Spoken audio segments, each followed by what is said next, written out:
잘 쉬었어요? 네, 4교시 시작하도록 할게요. 자, 4교시는 3교시에 이어서 품질관리 관점하고 NI 관점에서 주요 사업관리를 볼 텐데, 공정관리, 품질관리 등에서 좀 알아볼 거예요. 특히 이제 품질관리 파트를 좀 중점적으로 설명을 드릴 거예요. 공정관리는 앞에 있는 일정관리와 비슷하기 때문에 어찌됐든 잘 연결해서 보시고요. 우리 PM님 힘을 내시고 4교시 진행하도록 할게요. 자, 이 장표는 정말 많은 수업 시간에 보셨을 거예요. 특히 품질관리 파트에서는 기본적으로 딱 장착이 돼 있거든요. 이 장표 정도는 거의 머릿속에다 외워놓으셔야 될 것 같아요. 특히 PM님께서는. 여기에는 소프트웨어적인 프로세스 레이어가 있고, 왼쪽에 데이터 레이어가 있고, 그 다음에 이제 데이터 프로세스 레이어가 이렇게 버티고 있죠, 가운데. 그래서 산출물 밑에 맨 아래 보시면 데이터셋 정의가 돼 있어요. 이 정의서가 있냐 없냐에 따라서 달라지는데, 제가 PM님한테 계속 여쭤봤잖아요. PM님, 우리가 준비가 됐어요? 목적성이 뭐예요? 준비 잘하고 있어요? 자, 여기에서 데이터셋을 명확하게 정의하는 목적성이 필요해요. 우리가 어떤 데이터를 쌀 거야? 어떻게 할 거야? 이것을 how라는 부분을 미리 견지를 해서 예상을 하고 수집을 딱 데이터 정의를 했는데, 원사이클 초기 데이터 혹은 샘플 데이터를 돌려보니까 우와, 데이터셋이 문제가 있는 거야. 더 추가해야 돼. 바꾸시면 돼요. 근데 간혹가다 질문하세요. 아니, 저기, 교수님, 이게 데이터셋이 지금 사업성 계획서 다 반영이 돼 있는 상태인데요. 구축 계획서랑 품질 계획서는 바꾸는 거 알겠어요. 수집 관리 기타 등 가이드라인 바꿀 수 있을 것 같아요. 근데 사업 수행 계획서는 계약서라면서요. 어떻게 바꿔요? 라고 하시는 분이 계셔요. 어, 나중에 최종 보고서 때 사업수행 계획서와 이것을 변경하게끔 할 수도 있거든요. 맨 마지막에. 특히 이제 구축 관리에 관련된 것들이기 때문에 데이터셋 정의가 초기에 계획했던 것대로 사업수행 계획서대로 말 그대로 계획서잖아요. 사업수행 결과 보고서가 있거든요. 거기다 담으시면 돼요. 이해되셔요? 네. 사업수행 계획서는 계획서고 결과 보고서가 따로 있으니까 그때 다 반영하시면 돼요.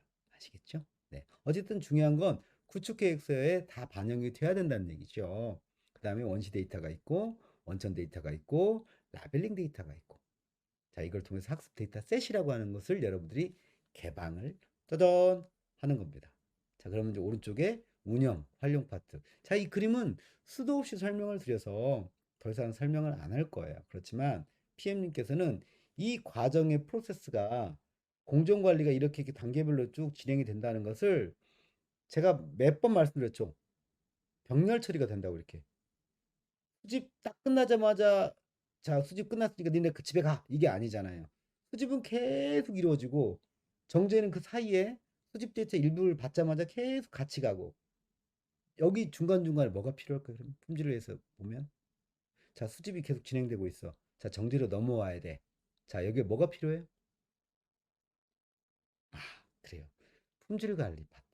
여기서 전수 검사를 동시에 진행해 버리시면 기준만 명확하다면 전수 검사가 여기서 바로 이루어질 수 있어요. 왜? 처음에 획득 데이터가 작잖아요. 그래서 정제 파트로 넘어갈 때 수집 안에 있는 조직이 다 걸러내 주는 거죠. 1차 걸러내 주고 가면 좋다 이거죠. 정제로. 정제도 역시 마찬가지. 걸러내 주고 비식별화 해주고 뭔가 기타 등등 작업을 다 해주고 라벨링으로 넘겨. 라벨링도 앞에 있는 데이터까지 다 봐줘. 아, 그러면 벌써 세 번이 걸러내지잖아요. 그러면 사람이 다르니까 더 정확하게 볼 거잖아요. 우리 문서도 우리 스스로가 작성한 오타를 못 보잖아요. 이런 것처럼 이런 과정들이 필요할 수도 있겠네요. 자, 공정에 있는 관련된 내용 잠깐 언급을 드렸어요. 자, 검사 절차를 보시면 검사 대상이 선정이 되면 이것도 역시 품질 관리 파트에서 기본적으로 같은 프로세스 매 수십 번을 보여드렸는데 PM님께서는 포커스가 좀 바꿔야 되겠죠. 왜? 품질 관리 파트에서는 이건 당연한 것처럼 여기겠지만 PM 입장에서는 뭘 봐야 되냐? 결과를 보셔야 돼요. 검사 대상 선정이 되고 검사를 했어? 자, 검사 결과 갖고 봐. 자, 품질 관리 파트에서는 이 검사 결과를 가지고 잘했네, 못했네를 판단하죠. 자, PM님께서 뭘 보셔야 돼요? 잘했네, 못했네 더하기 야, 얘를 문제 결과를 보는 순간, 얘가 단계 우리 일정에 문제 없어? 변경해도 괜찮아? 다른 공정에 영향을 미치지 않을까? 야, 이대로 가는 게 맞아. 다 모여봐. 이렇게 될 수도 있어요. 포커스가 다르다는 거죠. 품질 관리 파트에서도 물론 이런 역할을 해줄 수 있어요. 그렇지만 PM님이 봐야 되는 역할에서는 조금 포커스가 다르죠. 결과 보고서를 통해서 포집할 거냐, 아니면 이게 우리 일정에 치명적인 역할을 줄 거냐 판단을 해주셔야 되는 거죠. 자, 비용적인 측면은 확대될 거냐, 역시 PM님이 보셔야 되는 것이거든요. 왜? 품질 관리는 품질 데이터만 봐요. 품질 데이터만을 중점으로 보기 때문에 포커스가 약간 달라요. 전체를 보는 PM님의 입장에서는 전체 사업 공정에 맞춰서 판단해 주십사 요청을 드리는 거예요. 자, 수집 단계, 정제 단계, 라벨링 단계, 유효성 단계. 유효성 단계는 좀 다른 게, 모델 파트는 일반 라벨러까지 잘 몰라요. 즉 개발자들이 보는 영역이기 때문에요. 개발자 데이터를 라벨러들이 한 번도 본 적이 없는 경우도 있어요. 사업기간 내내 6개월 내내 1년 내내 뭘 했는데도 모델 검증 결과를 본 적이 없어. 이게 무슨 의미가 있냐고요. 그래서 모델 개발 파트에서는 주기적으로 니 라벨링 했던 결과가 이렇게 우리 반영이 되고 있어를 보여주면 힘이 나요. 라벨링. 우리가 이렇게 좋은 결과를 낸 거야? 야, 야, 잘했네. 윈윈이 될 수 있는 과정이 있어요. 이걸 한 번 정도 고민해 보셔요. 물론 품질 관리 파트에서 이거 해주시는데, 이걸 PM님께서 좀 적극적으로 피드백 되는 것들, 반영된 결과를 주기적으로 이렇게 공지해 주시고 협업하게끔 해주시는 게 좋을 것 같아요. 자, 여기는 교차 검사잖아요. 이것도 품질 파트에서 똑같은 내용들을 다시 한번 보는 건데 포커스가 달라요. PM님이 바라보는 초점과 품질 관리에서 바라보는 초점이 약간 위 개념이에요. PM님은 전체를 보고 계시고요. 품질 관리는 품질 데이터를 확보하기 위한 방안으로 다양한 영역을 보고 있죠. 자, PM님은 이 위에 계시는 거예요. 혹은 같이 계실 수도 있겠죠. 역할이. 이 두 개가 상충되지 않도록 더 포괄적인 의미로 PM님은 이걸 바라보시는 거예요. 그렇다 보니까 이 품질 관리 파트에서 보는 영역이 약간 품질에 관련된 모든 프로세스를 다 스펙트럼 넓긴 하지만, 다 보고 있긴 하지만, PM은 더 위를 보고 있는 거죠. 더 많은 영역을. 그래서 1차 검사 결과, 2차 교차 검사 결과, 그다음 제3자 품질 검증에 관련된 외부 핵심 요인들에 대해서 혹은 외부 그 위탁 기업들을 관리해 주는 역할. 자, 그러면 제3자 품질 같은 경우는 이쪽 프로세스를 안 타요. 그냥 그 가이드라인만 받고 FM대로 딱 정리해줘 버리거든요. 저 같은 경우도 니네 가이드라인 줘. 야, 이것대로 하면 돼? 이거 가이드라인 문제 있어. 다 지적해주고 다시 가이드라인 개편해서 받아요. 업데이트해서 받아. 이것대로 이거 문제 있어. 딱딱 다 쳐내버리기 때문에요. 이 결과는 그대로 다 반영이 돼야 될 거예요. 이게 제3자 품질 검증이거든요. 그러니까 영향을 타지 않아요. 우리 식구, 나 식구 이런 거 없어요. 같은 가족 이런 게 아니고 정말 냉정하죠. 아니, 그러니까 뭐 안 좋은 게 좋은 거라고 좋게 물론 좋게 해주긴 하지만 영역이 다르다는 거죠. 이걸 관리해주는 영역이 누구예요? 바로 PM님이에요. 그래서 PM님은 이 제3자 품질 같은 경우는 위탁할 때 이런 부분이 있습니다. 이런 애로사항이 있고 이걸 다 설명해 줄 필요가 있어요. 그래야 제3자에서 이런 현실적 문제가 있었구나. 다 읽어보거든요. 구축 계획서부터 시작해서 다 읽어봐요. 수행 계획서까지 다 읽어보고 가이드라인 통해서 정제 기준, 라벨링 기준 통해서 품질 검사를 해주기 때문에 이 가이드라인이 명확해야 돼요. 그것을 PM님께서 품질관리 파트에다가 지시를 하시든지 각각의 참여 기업들한테 지시를 하셔서 이 공정에 관련된 가이드라인과 기준점에 대해서 명확하게 선을 긋고 가시주시는 게 사업 공정에 굉장히 유리합니다. 따라서 오른쪽에 있는 인풋 데이터와 아웃풋 데이터의 프로세스가 쭉 진행되고 있는 과정들을 모니터링을 쭉 하시면서 보고만 받으셔도 될 것 같아요. 단지 공정 관리라고 했으니까 공정에 뭐가 문제가 있는지, 여기에는 항상 리스크와 위험 요소들이 존재하잖아요. 이런 부분을 따로 관리해 주시는 게 좋습니다. 이해되시죠? 자, 품질관리 절차 및 관리 포인트인데요. 사업 담당자와 소통 관계를 갖고 있는 게 품질관리 파트도 마찬가지, PM도 마찬가지거든요. 두 분 다 품질관리 PM도 마찬가지, 전체 총괄 PM도 마찬가지, 품질관리자, 말 그대로 관리자라고 하는 사람들은 이런 영향을 다 하고 있는 거예요. 소통, 기본적인 소통. 첫 시간 때 계속 말씀드렸죠. 의사소통이 제일 중요하다고. 그래서 구축에 대한 문제점에 대해서 이슈가 발생했을 때 그거를 최소화할 수 있도록 하는 거. 이걸 사전에 예방하는 것. 소통을 통해서 개선시키는 거. 그다음에 이게 객관적이고 범용적이어야 되지. 내 마음대로 오늘 내가 기분 나빠? X. 오늘 내가 기분 좋아? O. 이게 되면 안 돼요. 객관적인 기준과 품질 관리의 합리적인 판단 근거가 있어야 돼요. 지속적인 일관성 확보가 절대 중요하고요. 근데 이런 것들은 사실은 어떻게 보면 당연한 거 아닌가요? 어, 아니 누가 봐도 이거 범용 데이터로 개방이 될 건데 내가 뭐 기분 나쁘다고 해서 X 쳐주고 내가 기분 좋다고 해서 뭐 동그라미 쳐준다는 건 이건 잘못된 거잖아요. 음. 그 다음에 또 처음부터 끝까지 일관되게 쭉 가야 돼. 이거는 품질 관리 파트도 마찬가지 PM님한테 똑같은 요청을 해요. PM은 사업 관리를 해야 되는데 어느 항목에서 뭔가 문제가 터져도 그 문제가 위험 요소이기 때문에 해결하기 위한 노력을 해줘야 될 거고 이 품질이 확보되기 전까지 그 과정들이 반복되는 한이더라도 이것을 깔끔하게 일관되게 객관성 있게 확보할 수 있도록 노력을 해주셔야 되죠. 또 이런 품질 관리 활동을 해주는 사람들한테 힘을 실어 주셔야 되고 TTA나 NR의 소통 관계에 어떤 창구, 소통 창구 역할을 해주셔야 되는 게 바로 PM이죠. 음. 그리고 또 추가적으로 우리가 이게 도저히 안 돼. 이게 심각해졌어.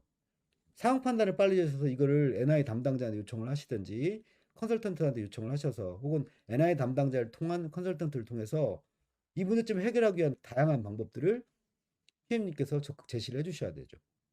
가만히 앉아가지고 야 그냥 괜찮여 지나가면 다 이것 이 또한 지나가는겨 뭐 괜찮여 뭐 이게 그게야 사업이요 시간이요 이렇게 되면 안 되잖아요. 앉아서 절푸덕 앉아가지고 뭐 이게 아니고 적극적으로 개입을 하셔야 될 때는 좀 개입을 하셔서 리스크를 최소화할 수 있도록 이슈를 최소화할 수 있도록 하는 게 바로 PM의 역할이다. 아시겠죠? 그건 뭐 다 알고 계실 거고 우리 AI 사업이 특히 이런 이슈들이 많이 터지네요. 정말 이슈들이 많네요. 사업들 보면. 그래서 정제 이슈, 라벨링 이슈, 뭐 되네 안 되네, 뭐 숫자가 많네 안 많네, 획득 데이터가 뭐 양이 모자라네 많네, 뭐 별 얘기 다 이슈가 있어요. 뭐 걔가 나갔네 안 나갔네, 뭐 진짜 사람 관리부터 시작해서 정말 이슈가 많아요. 잘 관리하셔야죠. 자, 진도 관리 절차 관리 포인트 보시면 뭐 단순해요. 뭐 진도 관리는 NI 중심으로 가고 PMO 통해서 CMS 등록하고 어떤 정책들이나 어떤 내용들 지원 과제의 어떤 과정들을 쭉 정리하고 이슈 파악해서 어떤 내용 확인하고 통보하고 이행 점검하고 반복해서 하고 또 이게 필요하면 1회 이상 현장 조사를 또 가게 되면 또 골치 아프죠. 문서 또 다 잔뜩 만들어야 되잖아. 또 문제가 터졌을 때는 사전 점검 없이 툭 튀어가 될 수도 있네요. 그래서 해당 기관에 즉 NI와 소통을 계속 지속적으로 해주는 것 좋고요. PMO 측에다가 우리가 어려운 점이 있거나 문제가 되는 거 주간 보고를 통해서 지속적으로 피드백을 하고 이거에 대해 소통을 계속해서 하는 것도 중요해요. 즉 내부 관리도 중요하지만 외부 소통 관리도 중요해요. 수행기관 입장에서는 외부가 어디예요? PMO와 NI죠. 수행기관 측에서 내부는 어디예요? 바로 주관기관을 포함한 참여기관들이죠. 자, 외부와 내부에 대한 긴밀한 협업 체계가 정말 중요하네요. 이걸 누가 해주셔야 돼요? PM님께서. 이런 것들은 굉장히 중요한 요소고 특히 위탁 기업들 관리를 좀 잘해 주셨으면 좋겠어요. 위탁 기업들이 업무를 제대로 수행하는지 왜냐면 턴키로 비용을 주기 때문에요. 이게 차일피일 내일피일 기다리다가 막상 그 납품 날짜가 됐는데 뭐 미뤄졌어요. 안 되잖아요, 그러면. 역시 진도 관리에서 위탁 기관도 주기적인 보고를 받고 사업 관리가 진행이 되고 있는 진도 점검을 해주실 필요가 있으세요. 아시겠죠? 사업비는 뭐 저보다 더 잘 아시겠죠? 사업을 많이 해보셨던 분들 계시니까. 근데 이것은 규정에 의해서 움직이는 것이기 때문에 나중에 불용 처리 받지 마시고 규정에 맞게끔 하시고 특히 과조위에서 니네 좀 문제가 있어라고 했던 기업들은 미리 이거에 대해서 그러니까 알lat을 딱 준 거잖아요. 경고를. 그러면 그 경고가 수행기관을 위한 경고지 과조위를 위한 경고는 아니거든요. 그러니까 수행기관을 보호하는 차원에서 경고를 준 거예요. 야, 니네 사업비 좀 문제 있을 것 같아. 조심해. 라고 하면 미리 경고를 받은 입장에서 정산을 잘할 수 있도록 철저하게 부용 처리 안 받도록 해주시고, 또 잘 모르겠어? 그러면 NI 통해서 혹은 회계법인 통해서 검토해 주시고 검토 받으셔서 PMO랑 이 절차가 있잖아요. PMO, 회계법인, NI 절차가 있으니까 이런 걸 다 통해서 계속 지속적으로 이렇게 협업을 통해 가지고 소통을 하고 문제가 안 생기도록 사업비 관리를 잘 하시는 게 좋죠. 나중에 다 뱉어내면 이것 또한 짜증날 일이죠. 그쵸? 자, 사업비 절차에 대한 관리 포인트들인데 이건 뭐 이런 게 있다 정도만 알아두시면 좋을 것 같습니다. 변경 관리 중요하죠. 변경 관리에서도 역시 마찬가지인데요. 앞선 시간에 3교시 때 설명드렸습니다만 일반적인 변경 사항은 NI에 사전 통보하고 협의를 하면 돼요. 과제 추진하는 과정에서. 근데 참여 인력이나 심각한 과업이 변경될 때는 여기 네 번째 항목 보이세요? 기술적, 정책적, 환경 변화 등에 따른 과업 변경일 때는 과제조정위원회 심의를 거치도록 공고하고 있어요. 그래서 이런 부분들을 역시 마찬가지 다섯 번째 법령, 개정 등 법제도의 변경에 따른 과업 변경이 될 때도 역시 마찬가지로 과제조정위원회를 통해서 변경을 하게끔 해놨거든요. 안 되는 게 아니고요. 근데 문제는 이 과제조정위원회를 열려면 전 시간에 말씀드렸습니다만 한 1개월이 넘어가요. 1개월이. 그리고 또 이게 준비를 우리 쪽에서 즉 수행기관 쪽에서 다 해야 돼요. 근거라든지 객관 타당성이라는 이런 문서 왜에 대한 사유 이런 것들 명확히 다 근거 제시가 돼야 되거든요. 그리고 또 이게 또 담당자하고 또 NI 담당자하고 사업 담당자하고 피드백이 왔다 갔다 하면서 메일도 하고 뭐 대화도 하고 전화도 하면서 왔다 갔다 하면서 이게 조정이 된 다음에 과제 조정위원회가 열려요. 근데 저희 같은 사람들 가서 야 다르잖아. 이게 무슨 야 이거 아니야. 캔슬 내기도 하고요. 아 타당해. 그래 힘들었겠다. 이런 부분은 우리가 조정해 줄게. 그래 열심히 해. 라고 사인해 주기도 해요. 근데 이게 준비를 얼마나 철저히 잘하냐에 따라서 과제조정위원회에서 오케이나 승인 허가 이게 되는 거지. 대충 해놓고 야 그냥 조정위 열어봐. 뭐 해달라고 우겨봐. 이게 그렇게 된다는 건 아니거든요. 그래서 준비를 좀 잘해 주십사 요청을 드려요. 변경관리 특히 기억하셔요. 변경관리. 자, 이건 위험관리인데요. 뭐 위험관리 다 아시잖아요. 위험관리 계속 똑같은 얘기했어요. 수시 모니터링밖에 정답이 없어요. 주간, 월간, 지속적인 모니터링, 피드백, 매일 관리 잘하시고 또 각각의 참여기관들이 문제 생겼다고 얘기하는 것들을 좀 잘 미리 좀 예측해 주시고 또 우리가 또 선제적으로 미리 갈 수 있는 예방할 수 있는 것들은 미리 또 전파해서 예방을 하시고 중요한 거는 혼자 독불장군처럼 혼자 막 잘할 수 있어 막 과도한 요구나 과다한 업무는 미리 좀 정리를 해야 돼요. 범위 바깥의 업무 말 그대로 오지랖 들어가지고 우리 일도 아닌데 막 왕창 이거는 아니죠. 이건 아니죠. 다 죽는 거예요. 그래서 PM이 역할이 뭐 업무 조정도 잘해야 되겠고 뭐 과업에 대한 조정도 잘해야 되겠고 리스크 관리도 잘해야 되겠고 선제적 대응도 잘해야 되겠고 소통도 잘해야 되고 협업도 잘해야 되고 뭐 이해 충돌에 대해서 이런 부분들을 좀 잘 소통을 해줘야 되는데 대부분 과업이 망가진 사업들 보면요 품질 관리가 망가지고요 두 번째로는 소통이 안 돼요. 주관기관과 참여기관의 이견이 너무 심해요. 혹은 참여기관끼리 다툼이 너무 심해요. 대부분 이런 기업들은 문제가 터져요. 제 경험상 그 많은 데이터를 봤지만 그 많은 과제를 검토했고 그 많은 과제를 쭉 몇 년 동안 지켜봐 오면서 이 PM의 소통과 PL과 PL 간의 소통, PL과 PM 간의 소통 정말 중요하더라고요. 이게 서로 기분 나쁘더라도 서로 참아주고 나중에 소주 한잔 하시든지 뭔가 커피 한잔 하시면서라도 대화를 해서 허심탄회하게 얘기하고 이게 좀 서로 인정할 거 인정해주고 이렇게 해주면 좋을 텐데 쉽지 않다는 거죠.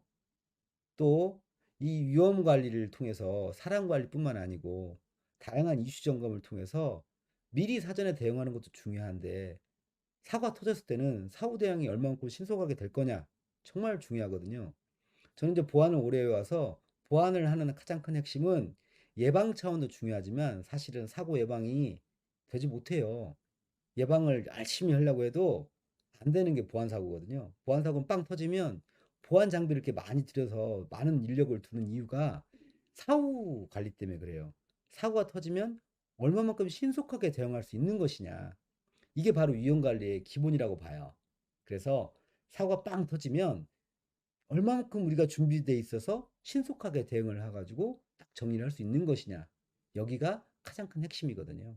네, 위험 관리는 사고가 안 터지게끔 하는 것이 제일 좋죠. 예방 관리가 제일 좋아요. 그래서 이런 것들 미연에 방지하기 위한 다양한 노력들을 하셨으면 좋겠습니다. 자, 이슈 관리 역시 마찬가지로 위험 관리와 똑같은 얘기인데요. 뭐 수행 기간은 이슈 모니터링을 하고, 근데 문제는 이슈가 터지면 PMO나 NI 담당자가 모니터링을 같이 하게 되는 거죠. 그래서 사전 협의와 대응이 굉장히 중요해요. 그래서 어떻게 처리하겠다. 그래서 우리가 수행 기간에서 이렇게 하겠는데 이게 맞는 거냐? 뭐 중복성이나 비식별화 처리가 되는데 야 니네가 안 됐잖아. 이거 문제가 심각하잖아. 이게 얘기하면 이거 언제까지 하겠다. 이렇게 서로 얘기, 그래 그럼 한번 해봐. 뭐 이렇게 되면 이게 서로 상호간에 신뢰하고 믿음이 있고 막 이렇게 그래요? 문제가 안 생기게 좀 정리해 주세요. 이렇게 예 알겠습니다. 우리가 언제까지 하겠습니다. 딱 약속 지켜주고 얼마나 좋아요. 이게 아름답죠. 현실은 그게 안 될 수 있죠. 그래서 지속적으로 모니터링 당하게 되는 상황이 될 수도 있어요. 수행 기간이 PMO나 NI 담당자한테 막 너 두고 봐, 이렇게 되면 힘들어요 사업이. 자유롭게 좀 풀어주고 이렇게 해야 되는데 그게 아니고 너 힘들어 무시 이렇게 되면 이제 이건 뭐 하나 하려고 해도 허락받아야 돼. 힘들죠. 너무 힘들지.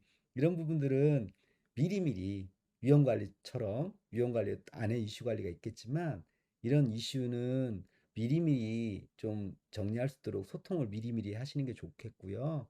또 이슈가 마무리됐다 손 치더라도 이행이 되는 거, 즉 실행이 되고 난 다음에 실행 관리, 그 이후 상황도 잘 관리를 해주시는 게 좋습니다. 아시겠죠? 그다음에 혹시라도 이 이슈가 터져서 어떤 수행 과정에 변경이 필요한 사항도 있잖아요. 그쵸? 예를 들어서 갑자기 회사 직원이 나가버렸어. 근데 그 담당이 심각한 그 어떤 데이터의 핵심을 다 갖고 있어. 그런데 이 친구가 그걸 그냥 잠적해 버렸네. 잠수 타버렸어. 그러니까 기준점 자체가 이 사람이 다 갖고 있고 뭔가 문서를 다 갖고 있는데 사라져 버렸네. 자, 백업이 안 돼 있어. 이거 정말 리스크 크잖아요. 근데 이런 것들을 또 해결할 수 있도록 미리 또 담당자하고 내나의 담당의 PM을 통해서 그러냐 심각하겠다 그럼 우리가 일주일 정도 이렇게 줄 테니까 이건 니네가 어떻게 하고 물론 백업 안 된 것 때문에 혼날 수는 있겠습니다만 이런 것들 해서 너 이렇게 해라 그다음에 이 사람 나갔으니까 빨리 이 사람 대체 인력을 빨리 찾아라 뭐 이렇게 뭔가 이게 되죠 이게 소통이 그죠 그러면서 해결이 되는 건 아주 자연스러운 처리 방법이라고 봐요 이것을 PM님께서 잘 해주십사 요청을 드려요.